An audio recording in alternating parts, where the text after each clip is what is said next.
केंद्र शासनाने घेतलेल्या हिट अँड रन कायद्याविरोधात टँकर आणि ट्रक चालक अद्यापही यांचा संप सुरूच आहे। आपल्याला सर्वांना माहीत आहे केंद्र शासनाने नुकताच हिट अँड रन कायदा ट्रक चालक व टँकरसाठी लागू केलेला आहे। त्या विरोध म्हणून टँकर व ट्रक चालक थेट आता संपावर गेले असल्याचे आज आपल्याला माहीत आहे। अद्यापही त्यांचा संप कुठल्याही प्रकारे मागे घेतलेला नाही आहे। यामध्ये नगर शहरातील नागरिक काल रात्रीपासून पेट्रोल पंपावर पेट्रोल भरण्यासाठी मोठी गर्दी केली आहे।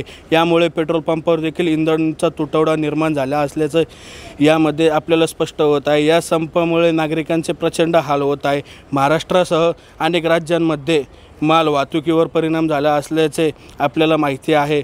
ट्रक चालक थेट आता रस्त्यावर उतरून आपला आंदोलन निदर्शने करत आहे। यामध्ये ट्रक चालकांमुळे नागरिकांचेही देखील प्रचंड प्रमाणात हाल होत असल्याचे आपल्याला दिसून येत आहे। हिट अँड रन कायद्याविरोधात ट्रक चालक संपावर गेले असलेले आपल्याला सर्वांना माहीत आहे।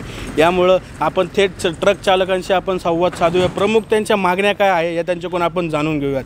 नमस्कार सर। नमस्कार। आपल्या जे प्रमुख मागण्या आहेत जे तुम्ही हिट अँड रनचे जे केंद्र शासनाने जो काही नियम आता काढलेला आहे त्यामुळे तुमच्या प्रमुख मागण्या काय आहे? का बरं तुम्ही सर्वजण रस्त्यावर उतरून आंदोलन वगैरे करत आहे? का तुम्ही संपावर गेले? आमच्या मागण्या अशा आहेत, आमच्या ड्रायव्हरचं पेमेंट आमची कमाई 10,000 रुपये महिन्याची सगळ्या ड्रायव्हरांना, आणि तुम्ही 7 लाख रुपये दंड घेणार आमच्याकडनं जर आम्ही काय जाणून बुजून कोणी काही करत नाही। आमच्या बी जीवाला धोका आहेच तो, आणि त्याच्यातून जर समजा नकळत एखादी घटना घडलीच तर तुम्ही आम्हाला 7 लाख रुपये जुर्माना करणार, 10 वर्षाची सजा देणार। मग आमची काम करण्याची कशी इच्छा होणार किंवा तुमचं मार्केटिंग कसं करणार आम्ही?